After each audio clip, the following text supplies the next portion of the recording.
So a few years ago, I was wrapping up a workout at the gym. I was drenched in sweat and parched. You know, the kind of thirst where you feel like you could drink an entire gallon of water. Well, I wandered over to the cooler with my container, casually chatting with a bud across the room. I grabbed my container, put it up underneath that spigot, filled it up without even a second thought. Kind of mid conversation, I raised the cup to my lips, eager for that refreshing gulp of cold water, but instead of quenching my thirst, I jerked back in shock as my lip sizzled in pain. I had filled my cup with steaming hot water from the wrong spigot. I mean, instantly my careless mistake turned what I thought was going to refresh me into something that burned me. It was a surprising, not so gentle reminder to pay attention to the water that I'm putting in my cup. And in the same way, careless words that come out of our mouths can soothe or burn. Soothe or burn. That is what James is concerned about today. Welcome to the Daily Devo. I am Vince Miller. Our text today is from James chapter 3, verses 9 through 12. It reads, with it, and he is talking about the tongue. With the tongue, we bless our Lord and Father, and with it, we curse people that are made in the likeness of God. From the same mouth come blessing and cursing. My brothers, these things ought not to be so.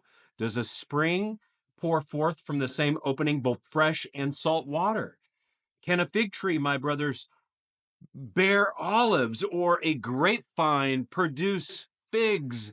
Neither can a salt pond yield fresh water. So James today uses some very vivid illustrations in these few verses. Number one, he illustrates that the human tongue can bless God and curse God's people at the same time. Second, he illustrates that the human mouth is an orifice of blessing and cursing at the same time. Third, he illustrates that natural elements act consistently, such as freshwater springs or seas of salt water. And fourth, he illustrates that plant life is also very consistent in its produce. Now, unlike the natural order, James points out that humanity, that's you and me, specifically believers, are the only creatures in all of God's creation that can act inconsistently. The propensity is almost schizophrenic, isn't it? But here is James's bottom line. The tips of our tongues and the orifices of our mouth reveal our inconsistencies and the nature of our hearts. They expose us. Now, we have all said stupid things, so have you, and so have I many times, ask my wife. But James is not just concerned about the stupid things you and I say. He is concerned about the inconsistencies of our heart, which think and believe inconsistent thoughts and ideas, thus spew inconsistent messages that burn us and others. So James is leading us all toward a very deep consistency. And consistency starts in the heart. You see, when Christ rules in your heart, your words should follow. So if you've been compartmentalizing your faith in Jesus, it's time to stop that. Just stop.